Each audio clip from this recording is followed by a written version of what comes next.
आज की एक खास बैठक थी, लेकिन बारिश की वजह से थोड़ा सा डिस्टरबेंस हुआ। लेकिन उसके बाद भी आप लोग इधर बैठे हुए हैं, पूरी ताकत के साथ बैठे हुए हैं। तो मुझे ऐसा लगता है कि इस बार बानसूर में बहुजन समाज पार्टी अपना हाथी को जिता करके जयपुर भेजने वाली है।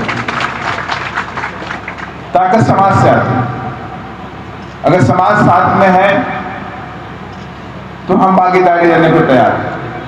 और यही बीएसपी के नारा भी, जिसकी जितनी संख्या बारी उसकी उतनी भागीदारी, हिस्सेदारी।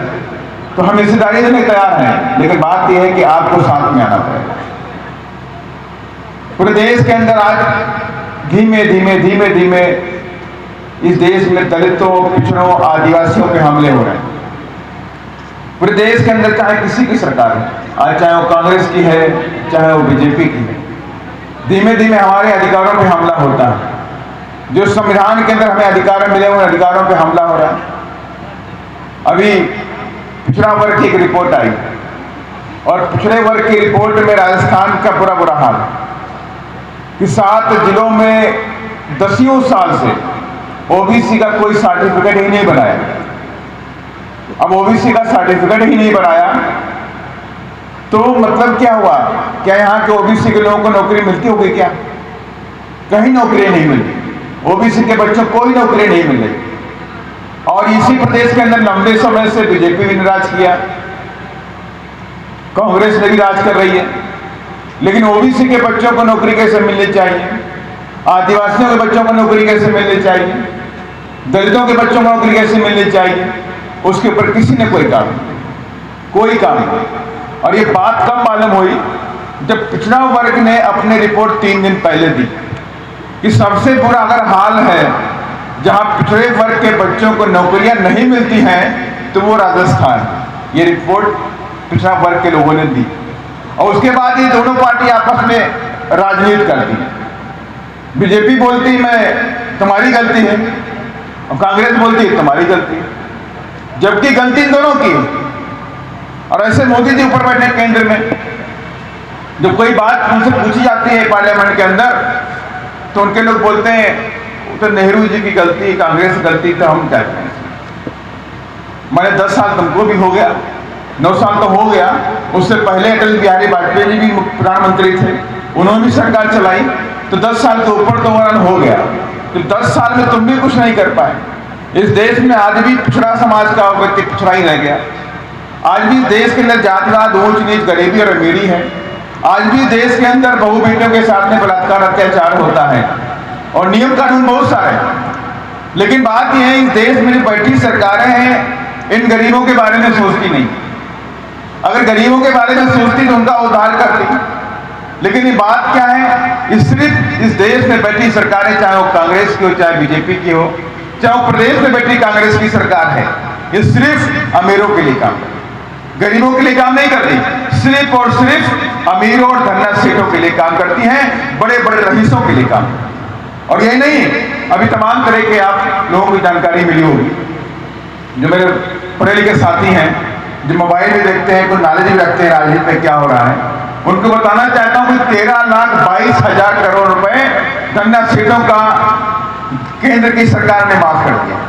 13,22,000 करोड़, ये छोटी संख्या लगती होगी आपको। इसको अगर ऐसे समझ लें कि पैसा कितना होगा, अगर इतना पैसा हो गया कि अगर इस देश के अंदर 13,000 विश्वविद्यालय खोल दिए जाए पूरे देश के अंदर, तो पूरे देश की जनता, पूरे गरीबों के बच्चे उसमें पढ़ाई फ्री में कर लेंगे। इतना पैसा होता है 13,22,000 करोड़ रुपए। और ये पैसा धन्ना सेठों का माफ कर दिया गया। और पैसा किसका था? पैसा ये केंद्र में बैठी सरकार का नहीं था, पैसा आरएसएस का भी नहीं था, पैसा हमारा और आपका था। ये हमारे और आपके खून पसीने कमाई थी, जो टैक्स जमा करते हैं हम लोग, और उस टैक्स का पैसा इन लोगों ने धन्ना सेठों को देने का काम कर दिया। और यही नहीं, तमाम तरह की रियायतें उनके लिए होती हैं। सिर्फ रियायतें किसके लिए? धन्ना सेठों के लिए। केंद्र की सरकार अभी एक ट्रेन चलाती है, बहुत फेमस है, वंदे भारत। वंदे भारत सुना नहीं? सुना आप लोगों ने ना? सुना नहीं? सुना ही नहीं? वंदे भारत ट्रेन चलाती है, वो किसके लिए है? अमीरों के लिए, आपके लिए नहीं, गरीबों के लिए नहीं है। वो सिर्फ और सिर्फ अमीरों के लिए। उसका ट्रेन का टिकट अगर आप मेरी समझ से जयपुर दिल्ली भी जाएंगे तो 1200-1300 से नीचे नहीं आने वाला, 1800 रुपए। अगर जयपुर दिल्ली जाएंगे 1800 रुपए का, तो 1800 रुपए का टिकट कौन ले सकता है? कोई अमीर ले सकता है भाई। जो 400 रुपए में 500 की मजदूरी अगर दिन भर में करता है, वो 1800 रुपए का टिकट लेकर के जयपुर नहीं जाएगा। जाएगा क्या? वो 150 रुपए का टिकट लेके बस एक्सप्रेस डिब्बे में, पीछे वाले डिब्बे में, जहां पे जानवरों की तरह आदमी भरे होते हैं, वहीं कहीं से खड़ा होकर कहीं बाथरूम के पास, कहीं गेट के पास, कहीं जगह मिल गई तो बैठ के उसमें जाने का काम करेगा। लेकिन ये सारे काम कौन करता है? ये सारे काम जो हो रहे हैं सिर्फ अमीरों के लिए हो रहे हैं। आपके गांव के रोडें नहीं बनाई जाएंगी, आपके गांव के स्कूल नहीं बनाए जाएंगे, आपके बच्चे जिस स्कूलों में डिग्री कॉलेजों में पढ़ते हैं उन डिग्री कॉलेजों को नहीं बनाया जाएगा, सरकारी स्कूलों को बंद कर दिया जाएगा। इसका मतलब क्या हुआ?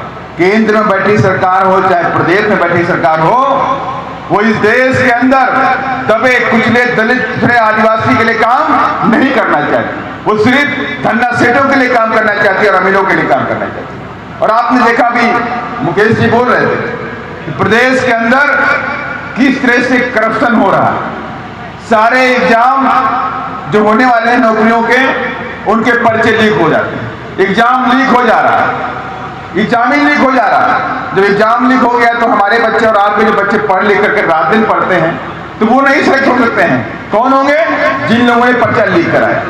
और पूरे प्रदेश के अंदर से खबर आती है, चाहे भरतपुर धौलपुर से ले लीजिए, बाड़मेर जैसलमेर तक की खबर आती है कि सरकार के मंत्री और विधायक रात दिन कमजोर वर्ग के लोगों की जमीनें छीनते रहते हैं, उनके प्लाटों पे कब्जा करते हैं, उनकी जमीनों पे कब्जा करते हैं। अभी एक वीडियो भी वायरल हुआ, एक वीडियो वायरल हुआ, वो भरतपुर का था कि एक विधायक के गुर्गे परिवार को पीट रहे हैं, लाठियों से पीट रहे, डंडों से पीट रहे हैं। मेरी समझ से बहुत लोगों ने उस वीडियो को देखा भी होगा, देखा नहीं देखा होगा, तमाम लोगों ने देख लिया होगा। क्या कार्रवाई भाई उसके ऊपर हुई? कोई कार्रवाई नहीं हुई। परिवार को दबा दिया गया, परिवार को डरा दिया गया कि अगर तुमने आवाज निकाली समझना तुम्हारी आवाज बंद कर दी जाएगी। परिवार बेचारा डर, वो पीछे हट गया, मार भी खा रही, पीछे भी हट गया। लेकिन हमने ठान लिया, ये बीएसपी बर्दाश्त करने वाले बिल्कुल नहीं, बिल्कुल बर्दाश्त नहीं करें। गुंडागर्दी अत्याचार प्रदेश से मिटा कर रख देंगे जिस दिन बीएसपी सत्ता में आ गई। चाहे कितना बड़ा कोई गुंडा मवाली ना हो, कितना बड़ा गुंडा मवाली हो, बीएसपी आते ही उस गुंडे मवाली को प्रदेश छोड़ के भागना पड़ेगा, वरना उसको सही जगह पहुंचा देंगे, उसकी जहां जगह होगी सब। और ये पूरा देश जानता है, बीएसपी इस मामले में पूरा देश जानता है कि लॉ एंड ऑर्डर के मामले में बीएसपी कहीं किसी से समझौता नहीं करती है। अगर मेरा कार्यकर्ता भी पार्टी का होगा, मेरा पार्टी का कार्यकर्ता नहीं, अगर मेरा पार्टी का एमएलए एमपी भी होगा, अगर वो भी अनुशासनहीनता करेगा, गुंडागर्दी करेगा तो उसे भी जेल में डालने का काम करती है, तो एकमात्र पार्टी बहुजन समाज पार्टी करती है साथी। और इसीलिए में हम सब लोग इस बार ठान चुके हैं, प्रदेश के अंदर अत्याचार मिटा के रखेंगे। आपने देखा पूरे प्रदेश के अंदर अत्याचार की बहार लगी, पूरी तरफ जहां भी देखो अत्याचार अत्याचार, जिधर देखो बलात्कार, जिधर देखो मर्डर, डेली यही सुनने को मिलता है चारों तरफ। चाहे भीलवाड़ा हो, चाहे अजमेर हो, चाहे बाड़मेर, चाहे जैसलमेर, चाहे नागौर, चाहे बीकानेर, चाहे जालोर सिरोही, कहीं भी जाइए आप, हर जगह यही सुनने को मिलता है कि ये बलात्कार हो गया, अत्याचार हो गया, मर्डर हो गया। अरे शासन अनुशासन कहाँ है तुम्हारे पास? सरकार तुम्हारी है, सरकार तुम्हारी होने के बाद संविधान जो कहता है, अगर सरकार संविधान में चल जाए तो मैं दावे के साथ में कहता हूं किसी गुंडे मवाली की हिम्मत नहीं है कि गरीबों के बहु बेटों की तरफ आंख उठा करके भी देख ले सकते हो। लेकिन तुम संविधान में लिखी बातों को मानते नहीं हो, तुम संविधान के हिसाब से चलते नहीं हो, तुम्हें तो अपनी जेबें भरनी है, तुम्हें अपनी तिजोरियां भरनी है, तो ऐसे गुंडे मवाली को पालने के काम ऐसे लोग भी करते हैं साथियों। लेकिन मैं आप सभी लोगों से कहना चाहता हूं, आप किसी भी मामले में आप देख लीजिए, किसी मामले में देख लीजिए, चाहे करप्शन का मामला हो, चाहे अत्याचार का मामला हो, हर चीज स्थान में नंबर 1 पे रहती है। करप्शन में नंबर 1 स्थान रहता है, अत्याचार में नंबर 1 स्थान में रहता है। और यही प्रदेश है जहां मटके से पानी छू लेने पे एक बच्चे को पीटा जाता है। दुर्भाग्य देश का है कि एक मटके से पानी पी लेने से बच्चे को पीटा जाता है और उसकी मौत हो जाती है। इसी प्रदेश के अंदर मुंह छकने पे मौत दी जाती है, उसे मार दिया जाता है।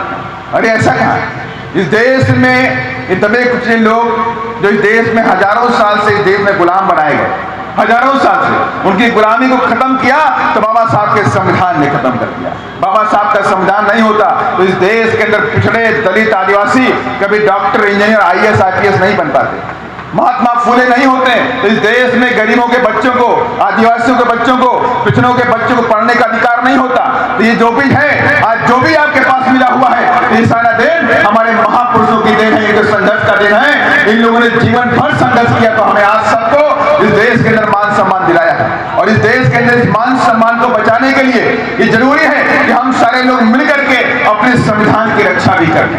ये संविधान ही है जो हमें इस देश के अंदर मान सम्मान दिलाता है और सर उठा के जीने का अधिकार देता है। और आज इस देश में बैठी सरकारें हमारे संविधान को भी खत्म करने का प्लान कर रही हैं, उन्हें बदलने का भी प्लान कर रही हैं। जिस संविधान के अंदर इस देश में पिछड़ों को आवाज दी, जिस संविधान ने इस देश में दलितों, आदिवासियों को आवाज दी, उस संविधान को बदलने की साजिश चली जा रही है। तो लेकिन इस साजिश को हम नाकाम करके रहेंगे, क्योंकि BSP ने पहले ऐलान कर दिया था, माननीय श्री कांसी राम साहब ने ऐलान कर दिया था कि संविधान के सम्मान में BSP मैदान में, संविधान के सम्मान में BSP मैदान में थी, है और रहेगी आखिरी दम तक। अपने संविधान को बचाने के लिए आगे रहेगी, आगे लड़ती रहेगी साथी। और आज भी हम लड़ रहे हैं, आज भी लड़ रहे हैं प्रदेश के अंदर से गुंडा राज खत्म करने के लिए, आज भी हम लड़ रहे हैं अत्याचार को खत्म करने के लिए, और आज भी लड़ रहे हैं इस प्रदेश से भ्रष्टाचार खत्म करने के लिए। हम तो ऐसा माहौल चाहते हैं प्रदेश के अंदर जहां मेरा नौजवान पढ़ाई करे, फ्री में पढ़ाई करे।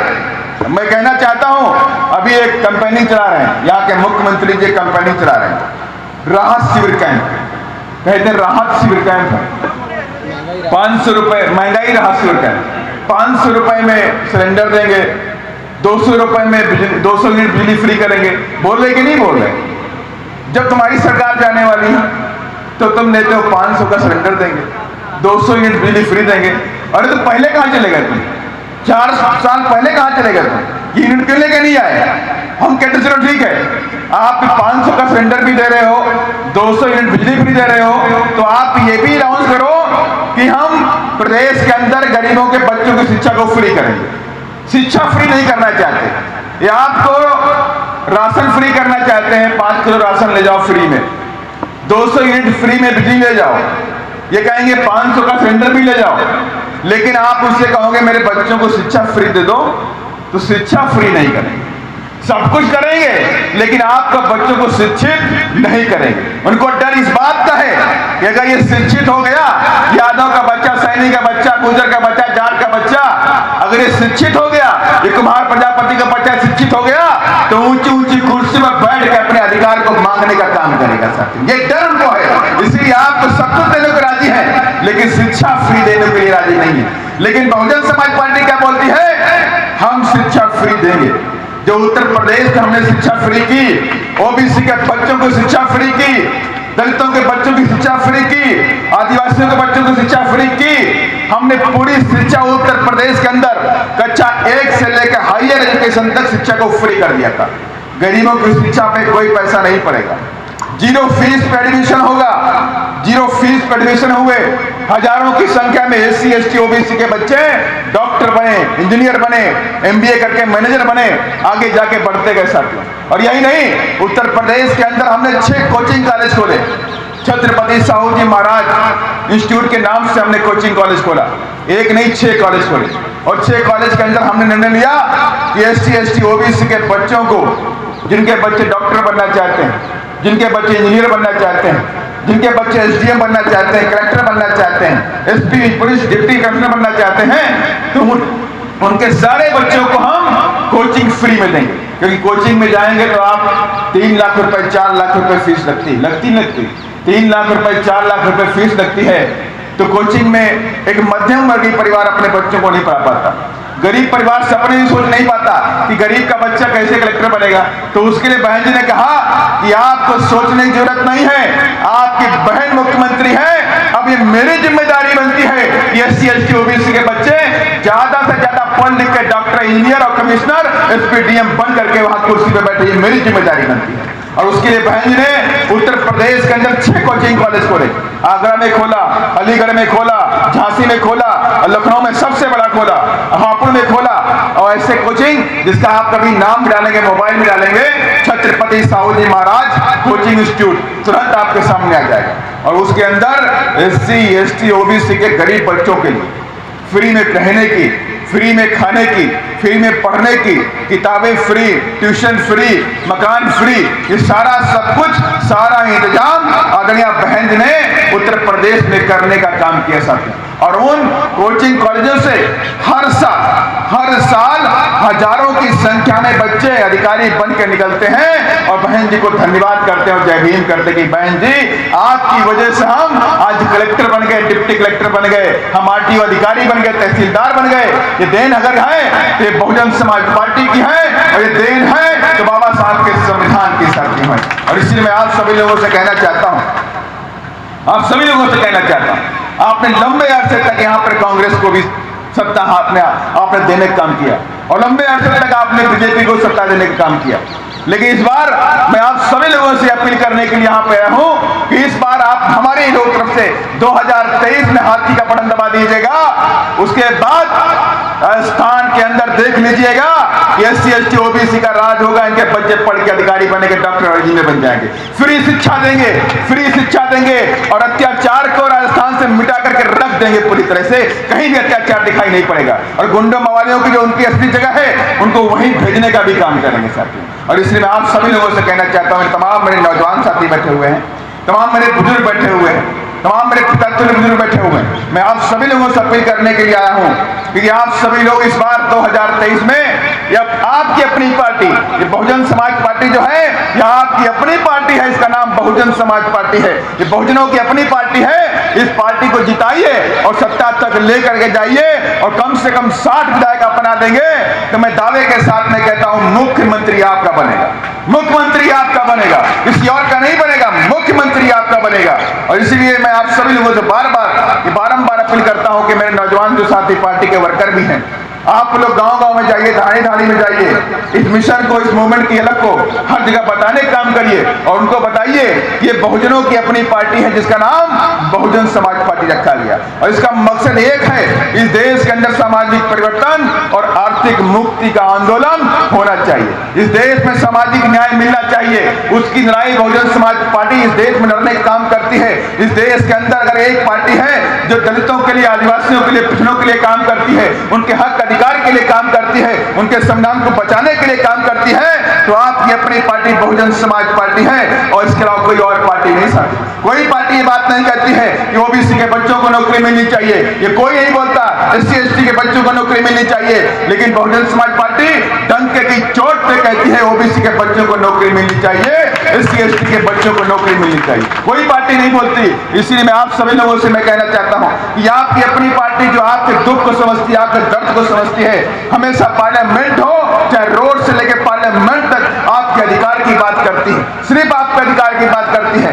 मैं आपसे कहना भी चाहता हूं, अभी पूरे प्रदेश के अंदर एक बात चल रही है कि OBC का जनगणना होनी चाहिए, चल रही है, OBC की जनगणना होनी चाहिए और OBC की जनगणना के बाद उनको उनके जनसंख्या के हिसाब से उनको रिजर्वेशन मिलना चाहिए, नौकरी में, शिक्षा में, नौकरियों में रिजर्वेशन मिलना चाहिए। लेकिन केंद्र में बैठी सरकार आपकी बात को मानने से मना करती है, नहीं, OBC का हम कोई भी जनगणना नहीं कराएंगे, साफ साफ बोलती हम नहीं कराएंगे, क्योंकि उनको पता है कि OBC की जनगणना कराएंगे तो 70% तो OBC निकल आएगा और 70% निकल आएगा तो फिर क्या होगा?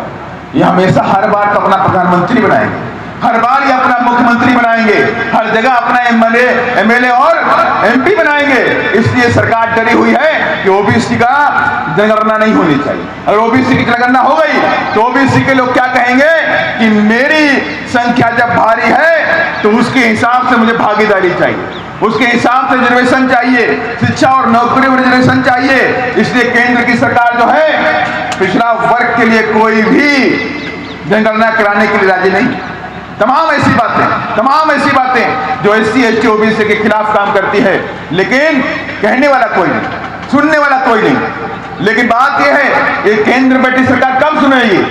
तब सुनेगी जब आपके हाथों में ताकत होगी, आपके एमएलए होंगे, आपके मंत्री होंगे, मैं उनकी बात नहीं करता हूं कि तमाम अभी ओबीसी के मंत्री केंद्र की सरकार में बने बैठे हुए हैं, लेकिन बात ये आती है जब ओबीसी के अधिकार की बात आती है तो केंद्र में बैठा मंत्री ओबीसी के हक की बात क्यों नहीं उठाता? उसको बोलना चाहिए कि मैं ओबीसी से बिलोंग करता हूं और ओबीसी की जनगणना होनी चाहिए, ओबीसी का रिजर्वेशन होना चाहिए, ओबीसी के बच्चों को डॉक्टर और इंजीनियर बनना चाहिए, और उसके लिए कभी कोई बात नहीं करता, कोई बात नहीं करता।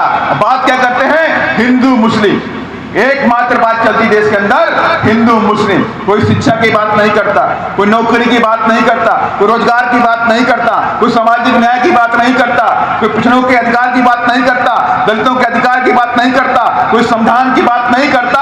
इस देश में एक बात होती है, सिर्फ हिंदू और मुस्लिम। हिंदू मुस्लिम करते रहो, सत्ता पे कब्जा बनाते रहो और धन्ना सेठों को हमारे खून पसीने कमाई को ट्रांसफर करते रहो, यही चल रहा है। इसलिए मैं आप सभी लोगों से कहना चाहता हूं कि इस बार आप सभी लोग मिलकर के नीले झंडे हाथी निशान को उठा लीजिए, जितनी जल्दी हो सके उतनी जल्दी उठा लीजिए, नहीं तो आने वाले समय में आपके बच्चे इसी देश के अंदर गुलाम बना दिए जाएंगे। जब आपके बच्चे इसी देश में गुलाम बनाए जाएंगे तब मेरी बात आपको याद आएगी, तब मेरी बात आपकी याद आएगी। आज जो हमें आजादी मिली है, जो मान सम्मान मिला है, इस देश में नौकरी करने का अधिकार मिला है, शिक्षा का अधिकार मिला है, कुर्सी पे बैठने का अधिकार मिला है, तो ये देन बाबा साहब के संविधान की है। अगर इस संविधान के अंदर आर्टिकल 340 नहीं बनाए होते बाबा साहब डॉक्टर अम्बेडकर, तो ओबीसी के बच्चे कभी इंजीनियर और डॉक्टर इंजीनियर नहीं बन पाते। इसलिए मैं आप सभी लोगों से कहना चाहता हूं कि तमाम ऐसी बातें हैं जो आपको जानने की जरूरत है, लेकिन वो बातें कैडर की होती हैं, वो कैडर की बातें हम आपसे बंद कमरे में कर सकते हैं, तथ्यों के साथ में कर सकते हैं कि कब किसने क्या किया और किसने हमें धोखा दिया और किस ने हमारी पीठ पे छुरा घोंपने का काम किया। ये सारी बातें बंद कमरे की होती हैं। तो मैं मुकेश जी से बोलूंगा अभी कि आप हमारे वरिष्ठ लोगों के साथ में कैडर का काम कराइए, एक बंद कमरे में एक बड़ा कैडर का काम कराइए, ताकि ये बातें जो संवैधानिक बातें हैं, संवैधानिक अधिकार जो हैं, उन सब के बातें में हमारे समाज को जानने का मौका मिलना चाहिए। एससी एसटी ओबीसी के बच्चों को जानने का मौका मिलना चाहिए। अगर इस संविधान के बारे में जानेंगे नहीं तो संविधान के बारे में गलत फहमी रखेंगे, और दुश्मन इसी बात पे लगा है कि हम संविधान खत्म कर दें, हम संविधान खत्म कर दें। अरे संविधान ऐसा नहीं मिला, इस संविधान के पीछे संतों, गुरुओं, महापुरुषों का संघर्ष है, जीवन भर का संघर्ष है, त्याग है, तपस्या है, तब जाके संविधान मिला हुआ है। और इसलिए मैं आप सभी लोगों से कहना चाहता हूं कि संविधान के बचाने के महासंग्राम में आप बीएसपी का साथ दीजिए और आने वाले चुनाव में हाथी का बटन दबा दीजिए। और यही मैं आप सभी लोगों से अपील करने के लिए आया हूं। इन्हीं सब बातों के साथ मैं अपनी बात को विराम करता हूं। जय भीम, जय भारत।